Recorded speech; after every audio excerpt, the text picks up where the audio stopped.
welcome to our course registration guidance video. My name is Minu and I am from Pakistan. And my name is Surya, I'm from Indonesia. So from now on, we are going to explain about course registration guide for APS students. So please make sure that you're in the right video for our guidance. Yep, before we start, we're going to introduce who we actually are. We are members of FLAG.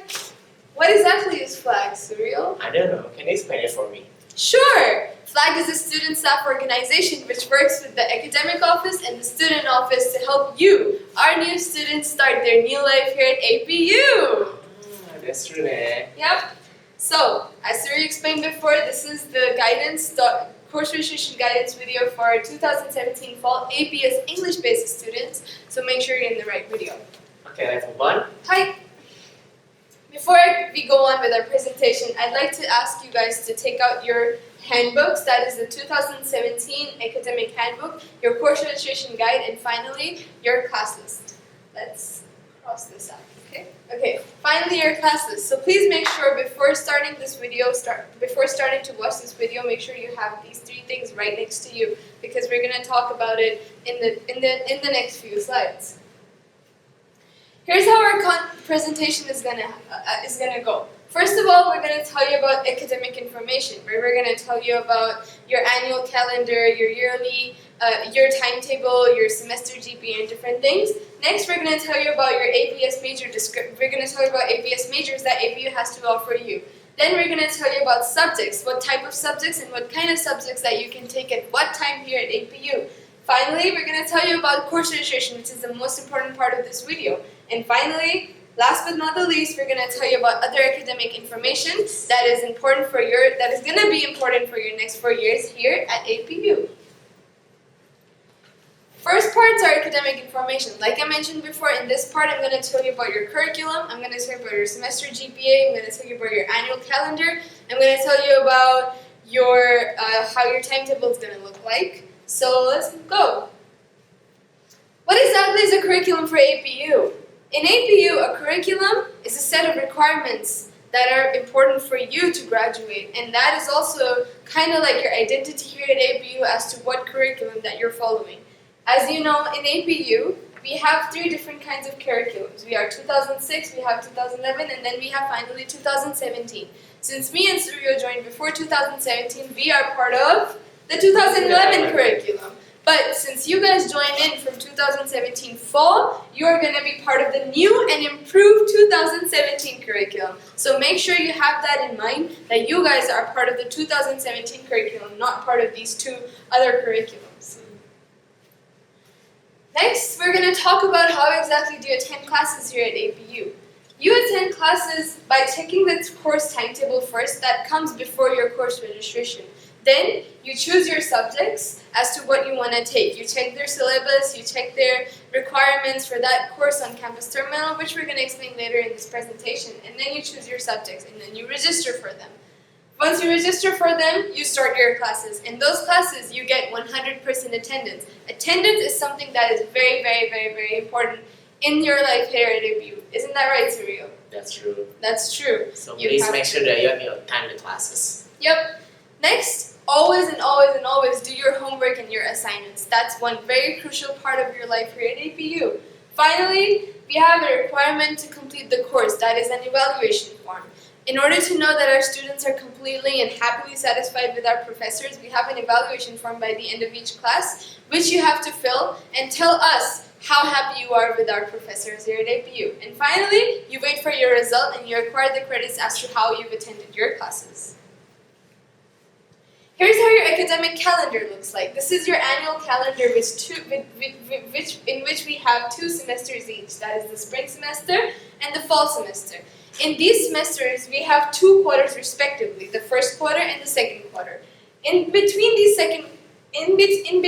2 quarters, we have 1 week breaks in which you can have fun and relax. And each quarter is of 2 months each. Once you're done with that quarter, once you're done with your semester, you get a break for around 2 months, and in which you can go back to your home country and relax and enjoy yourself.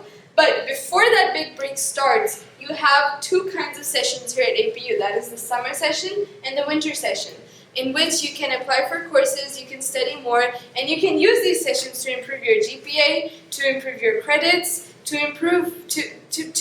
just improve your knowledge. Like maybe if you're too studious, you can just take these 2 sessions and attend these and then have your semester break.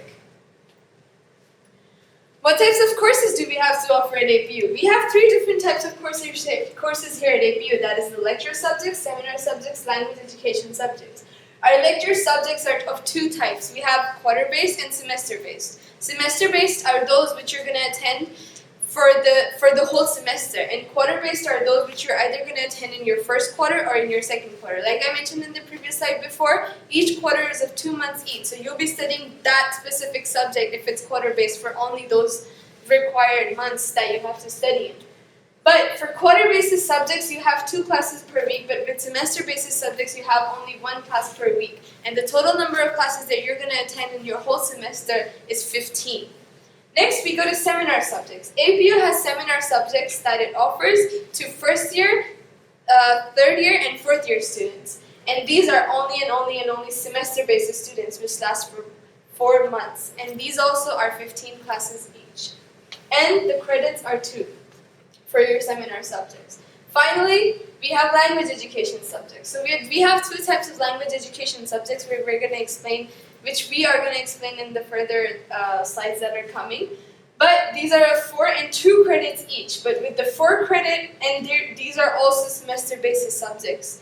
And with the 4 credit classes, you have 60 classes in one whole semester. So basically, language subjects kind of keep you pretty busy on your schedule. Here's how your course timetable looks like. You have 5 working days and 6 periods in 1 whole day. Your day starts from 8:45 till 7:30. It actually kind of depends on the subjects that you take, but if you choose a first period subject that is offered in only first period, your day starts from 8:45. These are 95-minute classes each, after which you have 15-minute breaks. Like if you have back-to-back lectures, it's 8:45 to 10:20, and then the next lecture starts at 10:35. So that's a 15-minute break in between, which you can take to relax and enjoy yourself. Or go to co-op and buy something. Nice. Not enjoy yourself, but yeah, okay. You get it. Here's a sample timetable for English-basis students and how it looks like for a normal student who is not exempted from Japanese Foundation 1, 2, and 3. If you're not exempted from Japanese Foundation 1, 2, and 3, this is what your timetable is going to look like. You have Foundation 1, 2, and 3, then you have Introduction to APS, which is an automatically registered subject. Then you have your 2 seminar classes, that is Study Skills and Academic Writing, and Multicultural Cooperative Workshop. You can use these classes as a very good way to start your life here at APU because these are your basic foundations as an APS student. This is for quarter 2. It's going to look the same because all these classes are semester-based. Like I mentioned before, language classes are only semester-based. Seminar classes are also semester-based. And then Introduction to APS is also a semester-based class. Since it's automatically registered, it's not going to last only for a quarter, it's going to last for a semester. So okay, let's move on to the next topic, which is grading system here in APU. So normally in APU, we're gonna have 5 types of grades, starting from A+, A, B, C, and F. And then above, when your score is above 60%, it means that you'll get at least C, B, A, and A+. But still, around this area, again, you will pass the course. However, once you get the score below 60%, you will eventually get F, and you will not get any credits from that subject. Okay, aside from those grades, we also have 2 additional type of grades, which is P and T. Okay, I'm going to explain about the P1, which stands for pass. Okay, for this kind of grades, it's only applicable for some specific subjects. For example, introduction for P leader training as well as first program. Those subjects has no grades. So normally, if you got passed, it does not affect your GPA, but you will also get the credits as well. So those subjects that have this kind of subject, basically they will only have 2 grades, which is P and F.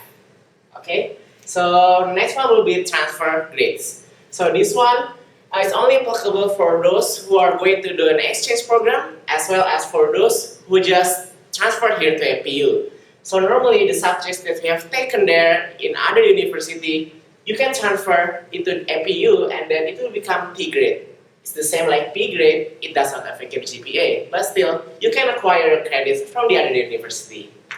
Okay, and one more thing is that for transfer student, for transfer credits, you have maximum limit of 60 credits, so please be careful. Do not transfer as many credits as possible, guys. You have limits of 60 credits here. Okay, so the next topic will be semester GPA and cumulative GPA. So for semester GPA, it can be calculated from only one individual semester, and it can be used for grades report, scholarship, as well as course registration priority. Moreover, on the other hand, cumulative GPA is really different from semester GPA. It actually can be calculated from the time of a student's enrollment until the current semester that you are doing. For example, I'm currently a 6th semester student, and then this cumulative GPA is calculated from the time I enter APU, which is for the first year. And then it's calculated by the additional semester GPA here, and then it will be your cumulative GPA. And for this one, it can also be used for the course registration priority and can also be used for applying exchange program and as well as accelerated graduate program.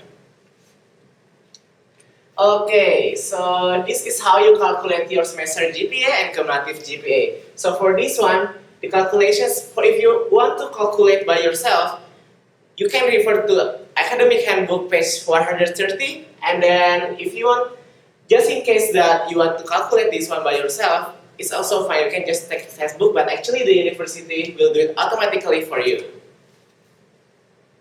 Okay. Okay, so the next one will be APS major description. But before we enter that one, can you guys please open your Academic Handbook page 60 and 61 and 63, right? 61 and 62, serious? Oh yeah, I forgot. 61 and 62. It's like the whole page there. Okay, so before that, we are going to explain about the Human Resource Development Goals for APS. So normally in APS, it aims to cultivate human resource that upon comprehensive understanding of diverse political conditions, economics, societies, and cultures of the Asia-Pacific region. And then based on this vision, we have 3 types of aims here that we need to accomplish for those who are under APS program. First one is to achieve basic and advanced knowledge in such areas as global society, environment, development, and tourism. And then the second one is that to develop language, communication, and then problem-solving abilities, as well as understanding of diverse problems facing the Asia-Pacific region. So once you graduate from APU, you will get, What? Oopsies. Okay, once you graduate from APU, these are the type of degree that we will get, which is the Bachelor of Social Science if you're an APS student, okay? Let's move on. Okay, the next one is about area of study here in APU. So normally, even though we only have 2 colleges, which is APN and APS, APS has 4 types of areas of studies by which you can choose by yourself. The first one will be environment and development, second one will be hospitality and tourism, international relations and peace studies, and then lastly, culture, society, and media. And then, if you want to have a diploma in your degree by one of these area of studies, you need to fulfill at least 2 type of requirements that are available in APU. So the first requirement would be you need to complete the introductory subjects for your chosen area of studies, and then the second requirement is that you need to complete 28 credits from your chosen area of study, which is going to be described even more in details on the next slide. Okay, this one is for the first requirement. So for example, if you want to take a major in hospitality and tourism, it means that you need to take at least 2 credits from this introductory subject, which is introduction to tourism and hospitality subjects, which is worth for 2 credits. Okay, for this one is regarding registration for area of study, and then for those who want to apply for your area of study, you can only do that between your 2nd semester until your 6th semester. Aside from that, you can no longer register for your area of study. Moreover, for the registration time, it's only available during course registration period B. which can be accessed via campus main web. Okay, let's move on to graduation requirements. Thank you, Suryo, for the great explanation to our students watching this Thanks, video. Minyu. Okay, so for graduation requirements, what exactly is your graduation requirements code? This is only for Japanese-based students. Let's look into over here. Your graduation code is going to be ABS 17E. That is ABAR 2017 curriculum for English-based students only. This code basically, like I mentioned before, you have a lot of identities at APU. And this is also one of your identities of what your graduation code is. You can actually use this code for a number of reasons when you're actually graduating. Here's the two basic things that you need to graduate. Suryo mentioned the two basic things before in the slide for your major. But these two are even more important things for you because even if you register for your major, you have to do these two things in order to graduate.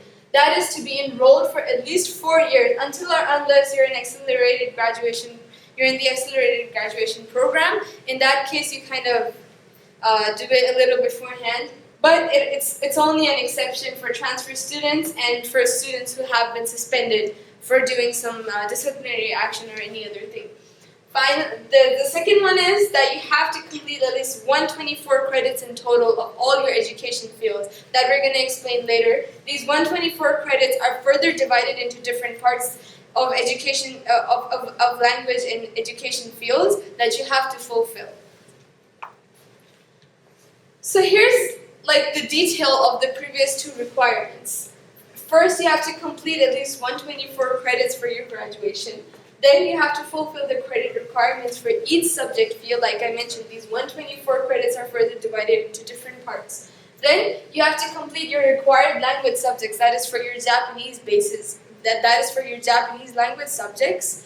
But it kind of depends whether you've been exempted from it or not. Like for example, a student who's exempted from Japanese Foundation 1 might not have enough credits to complete as compared to a student who's not exempted at all. So that kind of depends on your placement test that you did for your Japanese. Next, you have to complete at least 2 credits from the required introductory subjects which you registered for your area of studies. Like Suryo mentioned before, if you're a major of tourism and hospitality, you have to take the 2 introductory credits of the subject Introduction to Tourism and Hospitality before you go on to further major subjects. Finally, last but not the least, you have to complete at least 28 credits from your chosen major or area of study that you have applied for. For example, my area of study is Culture, Society, and Media. And if I want to graduate, I have to complete at least 28 credits from all the major subjects of that specific area. So let's go by this one by one, right? Okay, so the first thing you need to complete is that complete at least 124 credits in total, which can be divided into several subject fields. So here's the list of the different subject fields. Let's focus on this part first.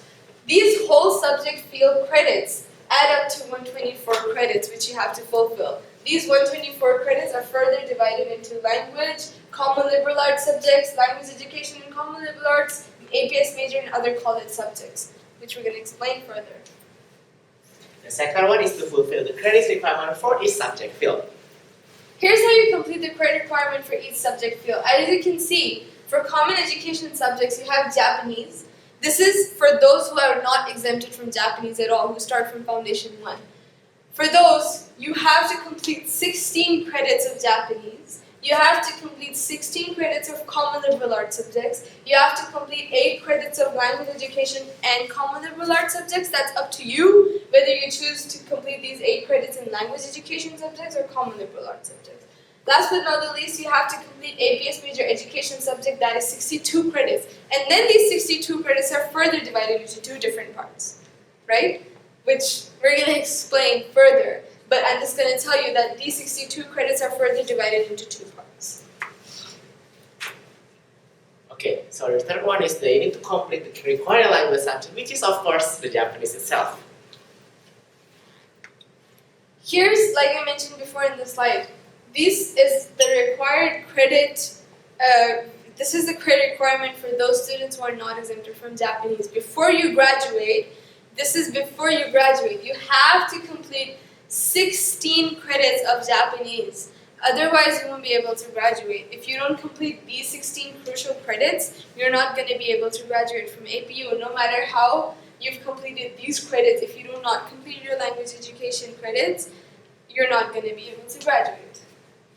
Okay, the fourth one is that, as I mentioned before, if you're not graduate, you need to complete at least 2 credits from the required subjects, which is you register for your area of study. And the fifth one is that you need to complete at least 20 credits for your chosen area of study from your major subjects in APS. Here's how it's divided now. Like I mentioned before, we're going to explain you in detail now. So since I've already talked about students who are not exempted from Japanese, let's talk about for those of you who are exempted from Japanese. For those of you who are exempted from Japanese Foundation, for example, you're exempted from Foundation 1. So that's 4 credits in total. 1 foundation subject is 4 credits. If you've been exempted from 4 credits, from these 16 credits, it's going to narrow down to 12 credits. But if you're exempted from those 4 credits, it doesn't mean you don't have to take them. Those 4 credits come down to language education and common liberal arts subjects. So either way, even if you're exempted from Japanese or you're not exempted from Japanese, you have to complete those required 4 credits. They're not going to be like not required credits anymore, but they're just going to move to a different field. So it's up to you whether you take a language education subject and complete those 4 credits, or you divide it into common liberal arts subjects and take 2 different subjects to complete those 4 credits, since common liberal arts subjects are 2 credits each, right? Then you have your area of studies required common liberal arts subjects. That is your introductory subjects: introduction to tourism and hospitality, introduction to culture and society, introduction to environment, for example. So those are 2 credits, right? And then you have your common liberal arts subjects. We're going to explain about what common liberal arts subjects are, language education subjects are, APS major subjects are in the further slides.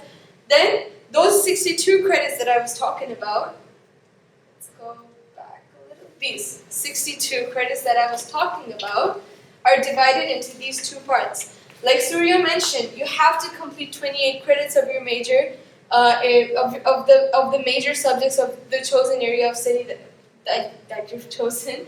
And then you have to complete APS major education subjects that is apart from your major. So not only do you have to take your own major subjects, but you have to take other major subjects as well. For example, my major is culture, society, and media, and Suryo's is tourism and hospitality, right? So I have to take his major's credits, his major subjects as well as my major subjects, and it's the same for Suryo. He has to take 200 level, 300 level, 400 level subjects that we can explain later. Major subjects, basically, of my area of study. Isn't that right, Suryo? Yeah. Basically, any area of study is fine as long as it's not your chosen area of study. It will be counted as APS major education subjects. Yeah, that is your 34 credits. And that completely add up to 124 credits. So let's recap, shall we? You have to complete at least 124 credits in total. Those 124 credits are then divided into different subject fields. Then, in those subject fields, you have to complete the required language subject field credits that you have for your Japanese, since you're English-based student. Then, you have to complete the other requirements for other subject fields as well. For example, your common education subjects, and etc. Last but not the least, you have to complete 2 credits each of the required subjects that you've chosen for your area of study. Okay, so for this one, these are type of example for the required area of study for your first requirement to get your degree. As I mentioned before, if you want to take, for example, major in hospitality and tourism, you need to take at least 2 credits from this area of study. For example, you need to take introduction to tourism and hospitality. This one is already enough because it's worth 2 credits. Yep. And then for the registration status, you need to register it by yourself. Yep. And you have to pass this subject in order to take your other major subjects, because if you don't pass this specific subject, you won't get the degree for hospitality and tourism. Okay. Okay. So Let's skip this one. Because we already mentioned about this one, we are going to skip this slide instead. Yep. Okay. So, like I mentioned before, here's your area of studies major education subjects. That is 28 credits. You have to complete these 28 credits of your area of study. Okay, the next one will be about the curriculum description for this curriculum 2017. Okay, before we start our explanation, can you guys please open your textbook, page 62 and 63. It looks something like this. It's this kind of slide here. Once you're done, we will be able to see these whole pages here. And then for this page, I want you to make sure that you are on the right page by looking at this one. It says AY curriculum outline. It's written, it should AY be written there, 2017. AY 2017 curriculum outline APS. And since we also have another curriculum and another college, please make sure that you're on the right page. Yep, it's in the top left corner. It's in the top left corner of your page, guys. Please make sure you look at it. Okay. Okay. So for this one, as you guys can see here, the red bottom here is actually the subject category, and then the upper one Is your grade indicates level, your grade level. like I mentioned before in my presentation. Which is going to be explained by Vinyo in the further presentation. Okay. Okay, so for this one, it's about the major education subjects for APS. So all the subjects, APS major education subjects are all located here. Here, as you guys can see here. For example, if you want to complete the second requirement, which is to complete 28 credits for your chosen area of study, for example, you're choosing hospitality and tourism again. And then you need to complete at least 28 credits from these available subjects here. So since these subjects basically, they worth 2 credits each, you need to take up to 28 credits in order to get your degree. Okay, for this one is about APS Common D and seminar subjects that can be counted as our 4 area studies of suggested subjects. Sorry. And then as you guys can see here on the bottom part, it's written there, seminar subjects here. And then the subject is, for example, Introduction to Research Methods and Major Seminar. And then if you take these subjects, these 2 credits will be counted towards all these 4 areas of studies. So for example, if you take these subjects, you can get credits for culture, society and media, international relations, social tourism, as well as environment and development. Okay. Okay, so let's talk about this again, okay? Like Surya mentioned before, he mentioned in detail of how you can view those subjects that we're talking about in these education fields. And these education fields are, the required credits for these education fields are this much. But you must have noticed that these credits all don't add up to 124 credits. They add up to 102 That's credits true. actually. And then you have how many credits left to complete? 22. 22 credits till your graduation. Where exactly do those 22 credits go to, Surya? I think for the 22 credits, you can just take any subjects from this different subject field. It's up to you, as long as it's worth 22 credits, you can take all of these subjects here. Even from the other college subjects, you can take them to fulfill the remaining 22 subjects for your graduation. That's actually a tip from Flag. If you're too bored of taking APS subjects and you just want something different, you can take other college subjects, that is APM subjects. Yes, you can take APM subjects. You can take fundamental mathematics, you can take statistics, you can take economics. Yeah, economics. You can take economics. Accounting as well. You can take accounting, you can take management, you can take any of the APM major subjects in order to complete the rest of your 22 credits till your graduation. It's up to you then. It's up to you. If you want to take extra credits from liberal arts, you can do Even that from too. language, you can Yeah, take it. but it's just a tip. Like you can actually learn, management. Shape your and world. Shape your world. Okay. Here's the 2 core subjects that APS has to offer. That's Introduction to Area Studies and Introduction to APS. Like I showed you in the sample timetable, Introduction to APS was there, right? Why was it there? Because it's an automatically registered subject. It tells you about examining your society as as an APS student. You're basically studying Asia Pacific, like as a whole, and seeing it as an area of research. And what Introduction to APS helps you is to form a theoretical framework underlying all those different approaches towards the area, towards the Asia Pacific language, Asia Pacific. And this is one of the APS major subjects, and it's counted as a whole. But Introduction to Area Studies is a very, very, very, very, very, very, very, very, very, very recommended subject by the office that you can choose for yourself, but it's registered by yourself, and it helps you examine your society as an area. It helps you examine your society critically, and it helps you analyze situations that comes around the society in a very critical and like in a very specific way. It acts as your foundation for your APS subjects. As an APS student, you're supposed to have a very broad mind and like a very huge mindset. Yeah. So these two subjects basically form a foundation in your mind towards that. So let's talk about your subjects and what kind of subjects does APS have? APU has actually. We're going to go back to your 2017 curriculum description. Like Surya mentioned before, you have to turn on to page number 62 and 63 of your handbook, where you have the AY 2017 curriculum outline for APS students. Make sure it's 2017 on the upper left corner. And you have a list of different subjects, area of studies on your left-hand side. That's the subject category. And you have your grade levels over here on top. So here's how we're going to talk about grade levels first. APU has a very simple way of taking its students step by step towards a good progress. And the systematic study basically is to take you on the step-by-step way towards your graduation and your courses.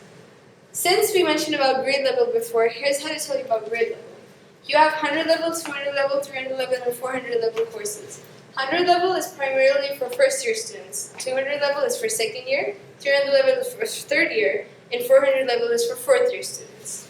These are actually prerequisites of each other. You cannot take a 200 level subject if you're not second year student. You cannot take 300 level subjects if you're not. You cannot take 300 level subjects or 400 level subjects right now, since you guys are first year students and first semester students. You can only take 100 level subjects. Also, language subjects are prereqs of each other. Like, it's kind of self-explanatory that your foundation 1, 2, and 3 are prereqs for foundation for intermediate, and foundation 2 and 3 are prereqs for foundation 3, right? 1 and 2 are prereqs for foundation course 3. So basically, this is how APU takes you step by step towards that progress. Okay, so the next topic is about these two subjects, which is statistics and introduction to economics. So these two subjects are kind of special for this one because like these two subjects are basically the subjects that are dedicated for APM students. So They're very fundamental subjects for APM students. Yes, since you guys are APS students here and still first semester students in APU, you guys cannot take these two subjects during your first year semester. However, if you still want to take these two subjects, you can take these two subjects starting from your second semester, which is from course registration pair P, by which we are going to discuss it further on the next further slide. And then for more information about these two subjects, you can just refer to Academic Handbook page 111. Okay, as you guys can see here, we're still on page 63 and 63. And you guys can see on the left side here, red box here, are all 100 level subjects here, which is, most subjects here are basically the subjects that you're going to take during your first year. Yeah, they're not part of your majors. They're actually common liberal arts subjects or common education subjects, which include language subjects, and common liberal arts subjects, and as follows. Okay. So let's discuss further about the education subject here. In page number 62. Yeah, this one, as you guys can see here, the upper side indicates the common education subjects, while the right one indicates the APS education subjects, as I mentioned before. And as you guys can see here, it can be divided into two. The first one is language subject, which is starting from this one, okay? And then the other one is the common liberal arts subjects, which is represented by the green box here. Okay. So let's talk about language subjects now. What exactly are language subjects? First, we're going to talk about Japanese. For you, English-based students, Japanese is one very crucial part, very important part, very fundamental part of your APU life. It kind of depends on your Japanese, whether you're going to be graduated or not in a way, because Japanese credits are around 16 credits, and that's like a lot of credits. That's like 2 semesters combined, half of your 2 semesters combined. So these Japanese subjects, the foundation courses and intermediate courses, are going to be based on the placement test that you give. If you pass that test and you have some sort of ability to speak Japanese, foundation, and you're exempted from foundation 1, you have to complete foundation 2, 3, and intermediate, and so on, like I mentioned. This is how it kind of looks like, what I was just explaining. So your foundation 1, 2, and 3 courses, if they're not exempted at all, you're registered from your first semester. You have to complete foundation 1, 2, and 3 in order to complete intermediate, right? And these all combine to 16 credits. Then foundation 2, if you're exempted from foundation 2, you have to take 2 and 3 in your first semester, and then after completing 2 and 3, you take intermediate. In the normal process, you have to pass foundation in your first semester, take intermediate in your second semester, so that you can focus on your other major subjects from your second year, that is your third semester onwards. Then, if you're exempted from foundation 3, like 1, 2, and 3 all together, then you can only have to take intermediate, and you have to pass that course. That is, if you're exempted from foundation 2 and 3, you get your foundation 3 from your first semester and intermediate from your next semester. If you pass foundation 3, that is 8 credits combined. Then for intermediate course, if you're exempted from all foundations, you get intermediate. And then if you're exempted from all Japanese and you have the ability to speak good Japanese, it starts from pre-advanced. But then the thing is that you don't have to take Japanese at all. If you're exempted from all the Japanese subjects, it's up to you whether you take a further level of Japanese or you don't.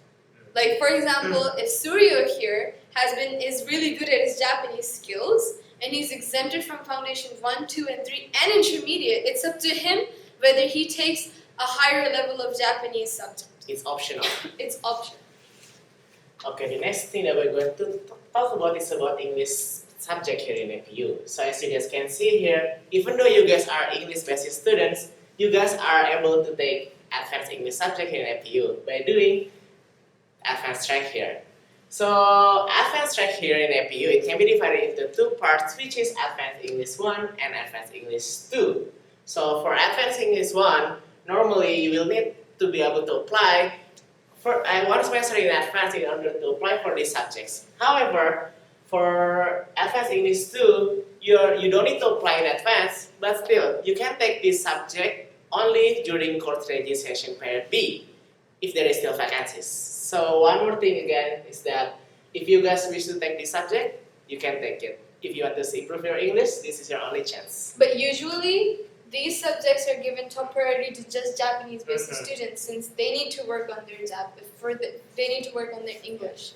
So make sure that you give enough space to your fellow Japanese-based students to learn their English. If there is still vacancies, then you can take Then you can apply for that. Let's move on to AP languages. As the name suggests, AP stands for Asia Pacific, and this category is about AP languages, that is Asia Pacific languages, that is this language is spoken in the Asia Pacific. APU offers 1, 2, 3, 4, 5, 6 types of different Asia Pacific languages, starting from Chinese to Vietnamese, to Korean, to Thai, to Malay, Indonesian, and Spanish as well. That's one really amazing opportunity that APU has for its students. It's offered to its students. But you, as a native speaker of any of these 6 languages, cannot take any of these subjects. For example, if you're a Chinese person watching this video right now and you can speak Chinese and it's your native language, you cannot take Chinese language subjects. It's dame. I'm sorry. But if you are Chinese and it's your native tongue, you can take Korean, Malay, Indonesian, Spanish, Thai, or Vietnamese, any of these languages except for Chinese. For me, I'm Pakistani, and my native language is Urdu, right? So I can take any of these 6 languages because my native language is not part of this. One more thing to be taken in mind is that these all can only be taken once you complete your Japanese Foundation 1, 2, and 3. If you do not complete Japanese Foundation 1, 2, and 3, these subjects are not for you. Like, you won't be able to take these subjects. You're not eligible yet. You're not eligible yet to take these subjects. So if you really, really want to take these subjects, please pass your foundation first. Okay, the next thing is about the language education subjects for specific subjects. Okay, so you guys can see here, aside from the languages that Minyu has described before, we also have some language subjects such as this one. These are all comprehensive subjects. It's a little bit more specific, such as intensive language learning overseas, introduction to language, Asia Pacific, and the other things here. So it's not like the other languages that Minyu just mentioned before. It's actually only worth for 2 credits. And these 2 credits, basically, you can take these subjects wherever you want. It is according to your grade level as well. Okay. Next, if you want to know more about the detailed information regarding these language classes, you can just attend this one. This guidance over here, but this video, basically, you can watch it You can watch anytime. it anytime. So this is not Not exactly that really important. Yep. Okay, let's skip that one. Let's go to common liberal arts subjects. Like Surya mentioned before, this box right here, this blue box, it kind of represents your common education subjects. And those common education subjects are divided into 2 parts. We already told you about language subjects. Now we're going to move on to common liberal arts subjects. That is this specific category on your page number 62 of your handbook. The blue box, okay? So these common liberal arts subjects, Okay. what do they represent, Surya? Okay, for the common liberal arts subject, normally it has been categorized into 3 categories. The first one is MPU literacy, global citizen foundation, and then lastly, response to social needs. For this one, the subjects that's indicated for this one is study skills and academic writing, as well as multicultural cooperative version, by which will be automatically registered during your very first semester in MPU. And then for this one, it's actually just normal lecture classes such as introduction, and then some Asia Pacific related subjects, as well as the Japanese related subjects is going to be categorized for this one. And then for the last one is regarding basic skill for ICT, information and communication technology, such as computer literacy, programming, data mining, and other subjects related to ICT. But don't confuse yourself with like technological subjects or just plain comprehensive subjects that just develop skills of like writing and stuff. They're all part of common liberal arts subjects. Even your programming, even your computer literacy, even subjects like data mining. They are not major subjects. They are just categorized as common As liberal common arts liberal arts. subjects. It's just additional feature here in APU. Hi. So I talked about seminars before, and I said that your first year you're gonna have your first year seminars, and then you're gonna have seminars in your 3rd year and in your 4th year. So what exactly are the 2 types of seminars that you get in your first year? The 2 types of seminars that you get in your first year is study skills and academic writing and multicultural cooperative workshop. These both are going to be automatically registered into your course timetable, and they're all going to be in your first semester. As you are fall semester students, you're going to have a multicultural cooperative workshop with the previous spring semester students as well, because in spring we don't offer multicultural cooperative workshop. These 2 workshops basically explain you the very foundation that every class has in APU. Every class in APU has academic writing and has study skills and academic writing as a part of its own developing skills. And also multicultural cooperative workshop tells you, explains you, makes you learn how to cooperate with members in a group with members. When in a group is like you can even talk with people in your own group, but it helps you learn how to adjust in APU's environment with every single type of different cultures, different backgrounds, different languages, and how to cope up with those things. So these 2 seminars are a step-by-step process towards learning how you're going to behave and how you're going to actually be in the next 4 years in APU. And then the next one is about the check your inquiry screen before you register for your area of study. So as Minyu mentioned before, here is an example for those who are exempted from Japanese Foundation 1, which is worth for 4 credits. But this one is not our focus. Is Minyu has already read this one for you before. And then my focus will be this one, number 4, which is APS major education subjects here. So as you guys can see here, before you register for your area of study, it will be written here 62 credits in order for you to graduate. However, once you register for your area of study, it will be divided into 2, which is your chosen area of studies major education subjects for 28 credits, and then Other major subjects. IPS major education subjects, and you need to complete this within 34 credits. And then, as you can see here, if you sum these two credits, is actually the same with the previous one. Which is 62 credits. And then, yeah, that's basically the whole thing for this slide. And then, that's basically the things that you need to fulfill before you graduate from APU. Yep. Okay, so let's move on to the most exciting part for this presentation, which is course registration. Okay, before we proceed to this manual, we are going to explain first about the registration condition here. Okay, so you can see here from the table, you guys will see on the top place is just school year here for 1, 2, 3, and 4. And then as you guys can see here, you guys are still first year students, so you guys can take credits up to 18 credits per semester. Since me and Suryo are second year students, we can take up to 20 credits. And then if you guys are second year and third year students, they can take credits up to 20 credits. When once you become 4-year students or above, you guys can take up to 24 credits per semester.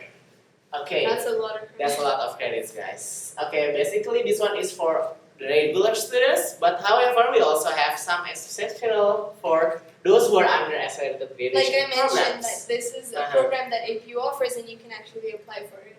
So, yeah, for accelerated graduation program, it can be defined as a program that allows you to graduate 1 semester earlier than your friends. So normally 1 year, it can be up to 1 year and 1 semester. And then for this one, as you guys can see here, accelerated graduation program students can take up to 24 credits starting from their second semester. Second year, second year. And for further detailed information, if you want to join this kind of program, you guys can refer to academic pages, academic handbook, as well as the academic office in B building. Okay, the next one will be the automatic registration subjects table here. And okay, be reminded that you guys are under graduation code APS 17E here. And then those who are under this graduation code, there are some subjects that are automatically registered for them during their very first year here in APU. So normally there are 2 colors here. This one is yellow and then this one is cream. Yeah, this one is cream, right? yep. Okay, since there are 2 colors here, the yellow one will be the subjects that you should take no matter what. And then it will be automatically registered during your very first semester here, as you can see here, first semester. The cream basically represents your language subjects and the other are your other subjects. And this one is still tentative, it still depend on your Japanese Japanese placement test, yeah. So for example, if you guys exempted from this one, you will have 4 extra credits. And then you can allocate these extra credits for others commonly liberal arts subjects. But be reminded that it's not mandatory that you're going to start your intermediate from your second semester. If you fail your Japanese foundation, it's going to be repeated again in the next semester, and again and again and again until you pass it. And grade. then you start your intermediate Japanese. You have to pass your foundation in order to start your intermediate Japanese. Okay, thank you, Minyu. Okay, so let's move on to this part. What are your course registration what are your course registration conditions? So, like Surya mentioned, be reminded that your APS 17E, I said your graduation code really matters. Here's a list of subjects, or colleges that you can say that, you can either register for, when you can register for it, or you cannot register for it. So other college major education subjects, that is your APM subjects, you can start by registering them from your 3rd semester. You can only do them in your 3rd semester. You cannot take other APM subjects before your 2nd year. Then in your non-basis language, you don't really have any prerequisite condition for other language subjects that are not part of your actual native language. But Japanese doesn't count in that. Then APS Bridge Program and APM Bridge Program is only for Japanese-based students, so I don't really have to explain this to you guys. You cannot register at all in your time at APU. It's for them to learn to cope up with the life in APU and how to develop their language skills and education skills. Then, if you want to know about subjects that you can take more than once, you can just refer to page 109 in your academic handbook. And I've already told you about the seminar subjects, the session subjects, and AP language subjects before. And it's kind of self-explanatory that you have to be completed. You have to complete your language education Japanese subjects. And Let's go. Okay, for this one, we just mentioned about the previously. So normally these subjects are the introductory subjects for your chosen area of study. And there are 2 credits each. And they worth 2 credits each, as Wendy mentioned before. So for this one, it's available for you from the very first semester. So if you want to complete your requirement for this one, you can take it right away. And this is for students usually who are exempted from Japanese in their first semester. Like I mentioned, Japanese has 4 credits each, and according to the tentative timetables and everything, in your first semester in APU right now, you don't really have to register for anything because it's all going to be automatically registered up to 18 credits. From your next semester, if you're not exempted from Japanese, you can actually take all of these subjects. However, if there are students watching this video who are exempted from Japanese, you can allot your 4 credits, you can adjust them in these, you can adjust them in these introductory subjects or other common liberal arts subjects. Since you have extra credits, you can use these credits. Okay? Yep. Okay. Next thing is that we also have something that we call Introduction to Research Methods. So for this one, it's kind of special since it's only available for you during your 3rd and 4th semester only. Aside from this semester, you guys cannot take these subjects. And next is about preliminary seminar for your chosen area of study. Okay, for this one, these subjects are basically acts as a foundation for you guys, for those who want to write a thesis in your final year here in APU. So if you guys want to take these subjects, it's going to be available for you during course registration period A, but only for those who are under 4th semester students. Aside from that one, you will need to take it from course registration period B. And then as I mentioned before here, this is going to be available for you from your 2nd semester. Since it's a mandatory APM subject. Only on course registration period B. A. That one is not available on A. Cannot register. Okay. Sorry, guys. It's okay. Okay. And then for this one, it's going to be explained by Minu.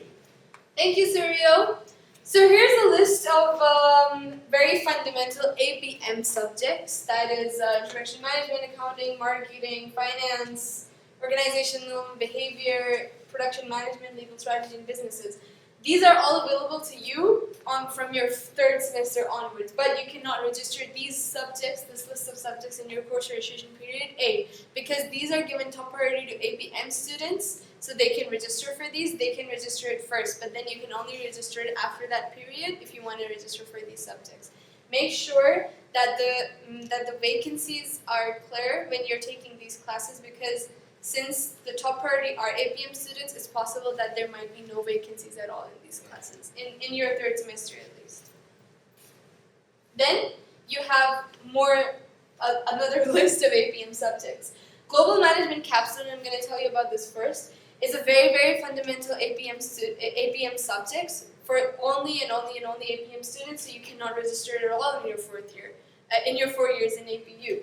However, Business Ethics, Fundamental Maths, and Advanced Maths are subjects that you can actually take. But then again, Business Ethics is also one of the major and fundamental subjects for APM students. They're only available from the 5th semester. That too, not in period A, only in another period, and that is period B.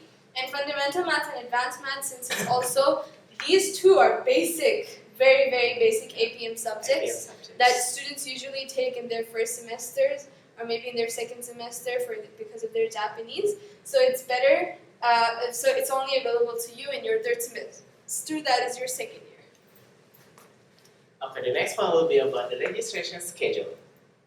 So as normally, In APU, we also have 4 types of period here by which you guys can take your courses here. The first one will be course registration period A, and then second one is registration period B. So one is correction period 1, and then lastly is correction period 2. And they gonna work in order, so please start from this one until this one. Don't focus on the dates, it's only for first semester students right now in fall 2017. So let's move on. Okay, this one is about general information regarding course registration period B. And then for this one, during this period, you guys are going to have like freedom to take all subjects within this semester. For example, if you wanna take subjects scheduled on everything, for example, like first quarter, second quarter, summer session, you guys can make changes on that period. Next. But on the other hand, during the correction period 1, which is usually take place 1 week after the first quarter begins, you guys cannot take any subjects for your first quarter subjects. However, if you feel that there is something wrong with the subjects that you have taken, or you guys do not feel that it doesn't suit you, you guys can cancel that subject for both first quarter subjects as well as second quarter and winter session subjects. And then, on the other hand, during correction period 2, you guys cannot change anything on subjects that you have taken on first quarter, since already happened. Well, on the other hand, for the second quarter subjects, you guys can only cancel those subjects, but you guys cannot take any subject from second quarter. But correction period 2 is basically starting from second quarter, so you can't exactly add any more courses into it. If you don't if you don't want to take a subject in your second quarter that you've taken, you can only cancel it. You cannot register. But still, if you feel that you need more credits, if there are still vacancies, winter session is also available for you to take. Okay, so consider the winter session as your subject. Guys. Yep. Okay, so for this one, since we already mentioned before regarding period B, correction period 1, and correction period 2, now this is basically a summary. Our focus is going to be course registration period A. So during course registration period A, since you guys are first semester students, you guys are not going to take your subjects on course registration period A. You're gonna start from this one. So for registration period A, it's only available for current students, and during this period, please look at the note that course registration for language education subjects, common liberal arts subjects, as well as major education subjects of your own college is only available during course registration period A. Okay. Right. And you can actually view this slide as a summary of the slides that we mentioned before, like that Suryo explained before, that in which period what you can do and what you cannot do. When does course correction period 2 start? When does correction period 1 start? When does period B start? When does period A start? And what are the things that you can actually do in these periods? It's basically a whole summary of them. Here's your priorities. So APU has a way for its students. It's a very fair way for its students to register for specific subjects that they want. We have 3 priorities here at APU, that is first, second, and then we have a regular priority. For first priority students, their registration starts from 9:30 and their GPA is usually from 3.0 and above. So if you're a student who has more than 3.0 GPA, you're considered as a first priority in APU, and all the classes are given to you full. You're basically the beginner of the course registration, so you get all of the classes together. So mostly in this period, the most important and fun classes and fundamental classes lose seats. So it's better if you study really, really hard and just apply and just get 3.0 and above GPA.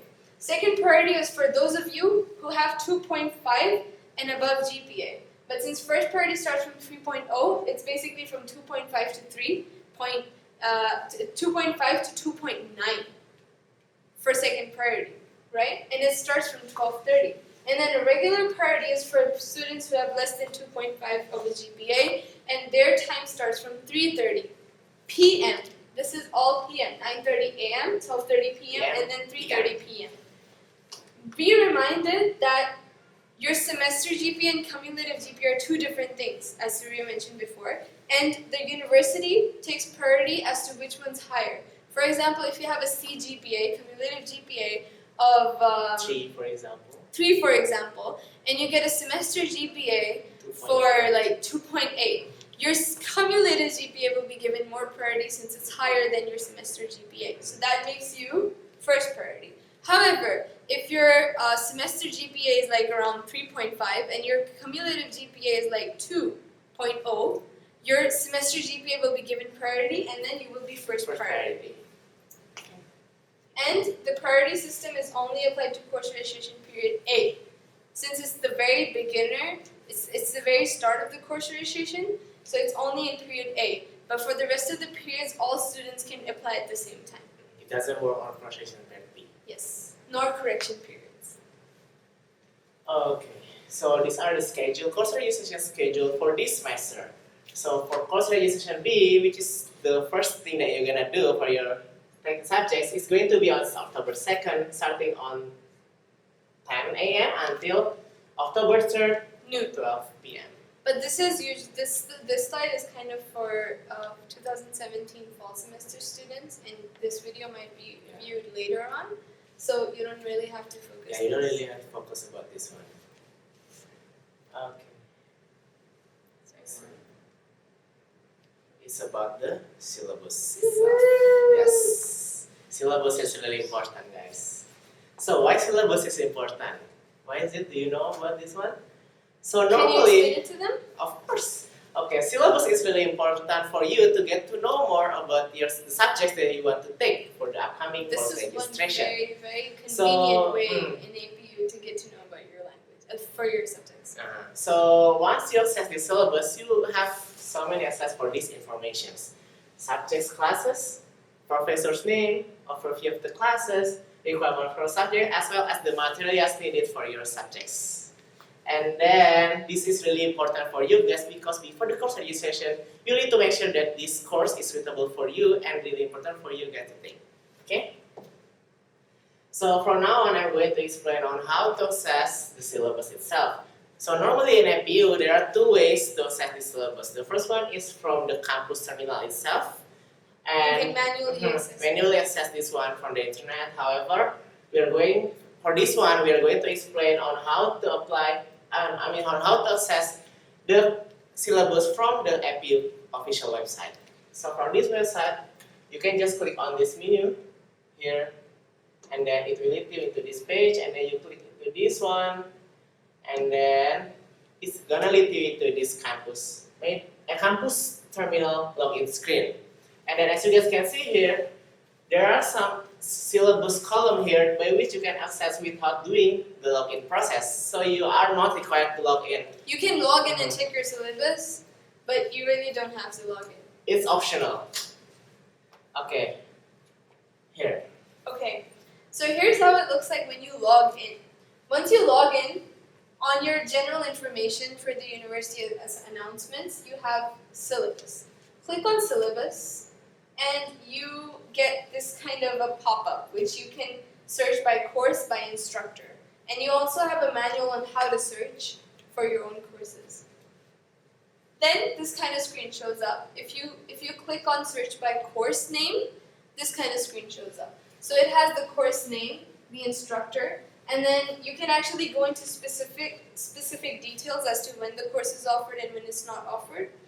And once you're done filling in the information, make sure, before you fill in the information, APU's software is very case sensitive, so make sure that the capital and small letters in all your courses and in your professors' names are the same, just as written in the course list. And then you click on search syllabus. Right, you basically get all these types of different things, like you can search for spring semester, like whole, or like fall semester, quarter 1, quarter 2. You have like different types of categories you can apply in here. And once you click on search syllabus, you get something like this. This is a tentative syllabus for a course where you learn about the method, like how the professor is going to grade you, how and where he's going to grade you. You have like the lecture list of your class, you have the textbooks that you need for your class, and you also have like how to learn your academic skills, like what exactly does the subject provide, like what kind of skills that it develops. So this basically is a very convenient way to view your courses here at APU, and it gives you a very open, a very clear picture as to how the class is going to be. So you don't exactly have to blame anybody else. You basically read the syllabus and you know how the class is. So, it kind of depends on you whether you like the syllabus or not. In other words, these syllabus are really important before you're doing your course registration. Please view this before. So next topic that we're going to cover is about the procedure for course registration. And then as you guys can see here, there are so many things that you need to consider before you do your course registration here. So the first point is that, as you guys can see here from the slide, campus night is going to be off between 3 a.m. and 5 a.m. in the morning. So please do not access this one, because this one will not be going to be available for you guys to access. And then for the second one, it's really important for you guys to change your password regularly and take precautions to safeguard your personal information. So as you guys can see here, just in case there's someone knows your password, it's going to be really dangerous for you guys, since they will have access to change your subjects that you have taken before. Or they can access your any personal information. You can have important emails in your account that they can reply to. They can do anything. So make sure that you change your password very, very regularly. And the third one is that there are some message error that you're going to encounter that one. So please use Internet Explorer aside from the other browser. In order to avoid these kind of errors that come up to you, like you can't log in sometimes, you can't do this, you can't do that, make sure that you use Internet Explorer all the time. And make sure that you do not log in multiple times with this same user ID. Like for example, you're on your computer and then you go to your friend's room and you come on from your device. So the software is going to get confused as to where to look on your phone or on your laptop, where's the logged in place, right? So make sure that you log in only at one place, not at the same time. And please carry out the instructions exactly as we tell you, and also what the instructions given in the course manual. Please don't follow any other kinds of instructions. Okay, so the next thing is that we are going to explain you on how to access the campus mail here. So normally, once you log into the campus terminal, you'll be able to see on the right side here, there are a lot of links here, and then you can see campus mail link over here. And then once you click into it, it will be turned out into this login screen for campus mail. And then for campus mail, you will need to do login process in order to access everything that you need to change. Okay? Okay. So for this one is about the course registration procedure. Okay, in order to do the course registration, first, as you guys can see from the left side here, there are a lot of links here. You guys can just click on this one, course registration, and then this is how your timetable is going to look like once you click on course registration. You have days of the weeks, and then you have your periods. You have Q1 and Q2 that shows quarter 1 and quarter 2. For your semester-based subjects, when you apply for any subject, these quarters are going to be filled. Like if it's a semester-based subject, quarter 1 and quarter 2 is going to be filled. However, if it's only a quarter-based subject, only this line is going to be filled, this box. But this box will be empty. That means you can apply for a quarter 2 subject in the same day. But it kind of depends on the availability of the courses. And then this is the days and periods that you have. Next up, make sure that you see this part where you've written the 2017 fall. This academic year is very important. Since you're 2017 fall semester students, it's going to be written 2017 fall once you log into your ID into Campus Mail. For spring semester students, it's 2017 spring. For the next upcoming semester students, it's going to be different. It's going to be spring 2018 and fall 2018. It kind of depends on when you are enrolled into APU. Then you have these 3 icons written on top of your timetable. There's a yellow pencil, there's a blue check to-do list, and then there's a gray check to-do list. These three icons indicate the state of the classes. There are 3 types of classes that are offered in APU. One is the unregistered classes that you have to register. Once you register, And those who you can modify, as in like drop and take, they're going to be purple. But those who are unmodifiable, for example, your Japanese language classes, if you're not exempted, they're going to have a gray icon over there, or note over here. Thank you, Surya, for the word. They're going to have a gray note over here saying that you cannot modify this. Then you have your registered credits and your maximum credits that you can apply for. As you're a first semester student, you're going to have 18/18 over here. And once you register for your classes, that's going to be like 2/18, 4/18, 6/18. It depends on your classes. For here it's 24, since this is a campus made of a student who's a fourth year student. So it kind of varies on what semester and what year you are in for. And then register opposite language credits are for those of you who register classes which are of the opposite language, that is Japanese. Then you have this small little thing on top of your registered credit box, which is whether you have the permission to take classes that are taught in the opposite language, that is Japanese or English. So whether you're eligible or not, CampusMate is going to tell you whether you're eligible or not. Okay? Then, once you're done and finalize your course registration, make sure you click here on the apply button. Do not go to the normal browser buttons, that is back, forward, or whatever. Don't click cross, don't click anything. That is really, really, really, really bad. It's not gonna finalize your course registration. So please, please, please make sure that you click the apply button, because like I mentioned before, APS software is very sensitive towards everything. It's case sensitive, it's sensitive towards clicking on the different buttons, that is apply, return, back, forward, whatever. So make sure that you always click on apply as soon as you do your course registration, and then click return. Okay, so the things that Minu just described before are actually the general feature for the course registration script. And then for now on, we are going to tell you on how to do the course registration. But before that, you need to consider the 3 key points here in order for you in doing the course registration. The first one will be confirmation, second one apply, and then the last one is logout. Okay, the first one will be confirmation. As you guys can see here, once you guys see the yellow pencil icon here, it means that you can register for any subjects there. And then once you click into it, you see a lot of subjects, like this list of subjects that's available for that specific period. So for example, this one is for Monday period 1. It means that there are so many subjects available there, and then you can just choose the subjects that you want to choose. For example, choose this Introduction to Economics. Once you click into that, click confirm. Click this OK button. And make sure whatever class you take, you see the language base. If you take a Japanese basis class, you're going to lose your English credits. And so one more thing. always make sure that it's E and J over there, that it's English or Japanese. And one more thing is that there is a vacancy written there. So if it is turned out to be 0, it means that you cannot take that subject, since there will be no seats available in that class. And always click OK over here.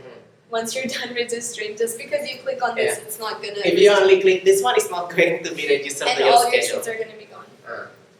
Okay, once you click OK, and then this subject that you have chosen will appear on your schedule here. Here, as you guys can see here, we chose Introduction to Economics here, and then it's gonna be appear here. And it's basically semester based, since it's in quarter 1 and quarter 2. It's a semester based subject. Okay. So here, as you guys can see here, there are pink icons here. Once your schedule appears, it means that you can have a chance to change the subjects here. Just click on this icon again. Then this one is to cancel the subjects that you have taken here. Just click that pink notes button, and then if you look into this one, if you want to cancel this subject, you can just click this one. Select to cancel course, and then click OK. It actually works the same with the previous one. And then once you click on that one, it will disappear. Like this. It no longer appears on your schedule. Okay, the second one will be apply. Okay, once you're done with all the subjects that you want to take, once your schedule has been made here, you guys need to click this apply button in order to save the subjects that you have taken. For example, those subjects that are already written here, if you do not click the apply button here, it's gonna be useless. It's going to be gone once you log out from the campus main. So please make sure that once you're done with your schedule, click this apply button. Yeah, and then click whatever cross or return or log out button that you have to do. But don't just like leave it there and just be like, oh, I'm registered now, I can just log out now. Don't do that.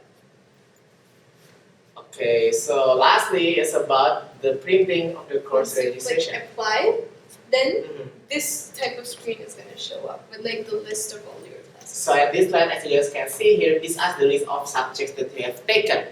And then lastly, since we are taking this course together and there might be some possibility to get some error messages there, so please just for precautionary, take a picture of this one or some screenshot is also okay with this registration number shown on it. So Like there might be a possibility that like the system errors come up and like your courses are Malfunction. all gone. Yeah, Mhm. there's a malfunction. You can just go to the student academic office, show them this registration number, show As a them proof. proof that like I did register for my course, but taken now these they're not there subjects. anymore. I don't know why. And then they're gonna tell you how to go on to the Okay. process. Okay, the last part is going to be about logout. So as Minnie mentioned before, please avoid using these two buttons and this one. Because this one and this one, if you click on those two, there might be some errors occur and there might be some problems on the subject that you have registered for. And then if you want to log out from the campus main, please use only this logout button. That's all. That's all, guys. So let's move on to error messages and how we are going to help you eradicate those error messages. So here's like the two types of error messages that you get on your campus mate when you're doing anything. You have either on the bottom left corner or the top left corner of the screen. When you're applying for any of the courses, it kind of depends on what kind of error that it is. Next. For example, this is for timetable conflict. If there are any other errors in your registration, a message will be displayed. Like if there's a timetable conflict, if there's exceeding credits, we're going to tell you about the types of errors later. But once you have an error over here, it's going to be displayed at the bottom. So make sure you look at the bottom when you're actually applying for your courses. Here's a list of errors that you can get in your campus mate, and we're going to take you to a step-by-step process. So Suryo, can you tell them what happened? How can we fix if we have a timetable conflict of a course? So for the first one is about timetable conflict for a course. So this one, if you get message for this one, it means that you are registering two subjects, but for With the same period. timetable. Uh-huh. And then for the solution for this one is that you will need to remove at least one of them. Remove one subject that you are least desired, and then replace it with the subjects that you are most desired. Okay. For maximum credit registration limit exceeding, that's usually when you have a certain amount of credits that you have to register, but you go abroad. Like you go more than that. Like for example, if you can only register 18 and you go towards 20, that's the kind of error that you get. message. So what's the solution for it, Suryo? So if you really want to take that subject really bad, it means that you will need to remove One the of the other subjects. subjects. Just remove the other subjects, and then you can take that subject instead. What if we get the error message of a course already being registered? What's that about? Okay, for this one it's kind of obvious because like if you if you already registered, for example, you have registered for Introduction to Economics, and then you wanna register for it again, of course it's not going to be possible for you guys. Yeah, and you obviously like when you're like for example you register for like tourism and hospitality, and then you register for it again in your second quarter. This error is also gonna come up that you register for it in your first quarter, and now it's in your second quarter too. What are you doing, bruh? Okay. Okay. Lastly, what if there's no openings remaining for the course? What Okay. is that about? for this one is pretty common in APU since we are taking the courses together. This one is about the vacancies there. So for example, it's basically occur on the class that have limited students. And then for example is that Japanese they have very limited seats there, and then you guys taking at the same time. If you get this message, it means that you are not Like you're not that Like lucky. it You're usually not comes, kinda, yeah. It usually comes when you're applying for a very important subject. Like one of the very popular subjects in APU is Yeah, Japanese. oh, Maybe. Introduction to Area Studies for you APS students, since you're going to apply for it. So it has a limited number of seats, right? And then you're going through your courses, and then you find, oh, there's one seat. There's just one seat vacant. And you go click on that button, and you press apply, and you go to that, and then suddenly this error comes up. No openings remain for the course. That means that somebody else took that seat. That was somebody else was quicker than you. So sorry about that. Okay. Here's how you register for your area of study. Suryo, can you tell them? Okay, for this one, it's quite the same with how you do the course registration. So the first one click on different is button. that you click on the different link here, just like below the course registration. It says area of study registration. Once you click into that link, it will lead you to this page by which you can just choose your desired area of study. From your second year. And then you click apply. You click apply. And it doesn't go back, like you can cancel it. So. Okay, so for the step 3, you guys can see that in order to confirm everything that you guys already registered for that area of study, please make sure that there's some register written there. That you've registered for that area of study. And then you're also going to get a set of credits over here that like you have 28 required credits, 18 credits are how many you've completed, It's going to take you to a step-by-step process to tell you that whether you're done with your area of studies major credits or not. So in this section, we're going to talk to you about your other academic information. As course registration is kind of a very sophisticated, complicated process to your student life, you can come to the academic office, that's the B building first floor, and ask our academic office staff for any kind of questions that is course related, curriculum related, class related, examinations related. If you want to give your TOEFL, if you want to give your Japanese placement, Japanese N2 or N3 exam, you can just come to the academic office. These are the timings from one day, Wednesday till Friday. It's from 10 to 4:30, and on Tuesdays it's from 11:30 to 4:30, and on weekends it's closed. And then the next thing that we're going to discuss is about class absences here. So as you just can see here from the slide, in the event that you cannot attend classes due to unavoidable reasons, please inform your instructors, since each instructor will handle, like the way they handle your absences are kind of different, so please refer to your own instructor for that class. And then as you just can see here, there are some specific reasons by which you can excuse for your absences. The first one will be infectious disease, short-term absences, long-term absences, and also the other reasons such as job hunting and extracurricular activities. But it kind of depends on your professor. But please note that least preferable excuse will be extracurricular activities, because for this one, it's kind of like not that priority, I think. Like your academics are more that's true. priority. For the job hunting, of course, it depends on your instructor. Some instructor mostly will allow you to do the job hunting first and then do your study. But there are some instructors that sometimes they will like kind of demanding for this one. Yeah. Like if you have an infectious disease, thank you, Suryo. If you have any infectious diseases, please make sure that you tell your instructor, because here at APU, diseases are taken very, very seriously. We really care about our students' health, and we don't want them to push themselves to the limit where they get really, really sick. So make sure that you apply for an application that looks something like this. In case of any kind of leave absences, make sure that you go to the health clinic and get yourself properly checked if you have any kinds of sicknesses. And one more thing is that if you got absences from your diseases, it means that you will need some medical certificates from your doctors or hospital that you have visited. You have to have a medical certificate as well. Thank you, Suryo, for reminding them. Yeah. Okay, here's how you transfer credits. As Suryo mentioned before, if you're a transfer student, you can only give a maximum of 60 credits, like transfer a maximum of 60 credits before you come to APU. But as for those of you who want to apply for credit transfer, they can before their first semester ends. For those of you who are fall 2017 APS English Basic students, your deadline is December 8th till 4:30. But after your first semester, you cannot transfer any of your credits from your previous university or college that you've attended. Also, those of you who are who are coming from universities that are AACSB accredited, you can transfer.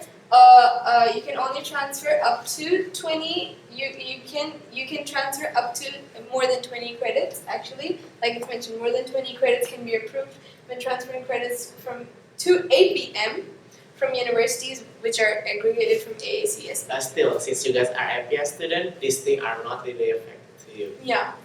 Here's your to-do list. Please read through properly through your 2017 undergraduate academic handbook. While checking your syllabus, consider the subjects that you want to take, right? Like we mentioned before, make sure you check the syllabus, you check it thoroughly, read through the instruction materials, everything, okay? Next, for Japanese subjects, Introduction to APS, you will be informed through CampusMate. And finally, the empty timetable sheet that is given to you on your handbook, please fill it in and keep track of all the times that you have to do. If you have any doubts, you can just ask us, the flag team, or you can go to the academic office. Okay. Thank you so much for listening to us. That's the end of our video. I repeat again, my name is Minu, and I'm from Pakistan. Again, my name is Surya, and I'm from Indonesia. Thank you so much for attending and listening to our video for APS English Basis 2017 Fall Semester students. We hope you have a wonderful time here at APU. Okay, thank you guys. Thank you guys. Bye.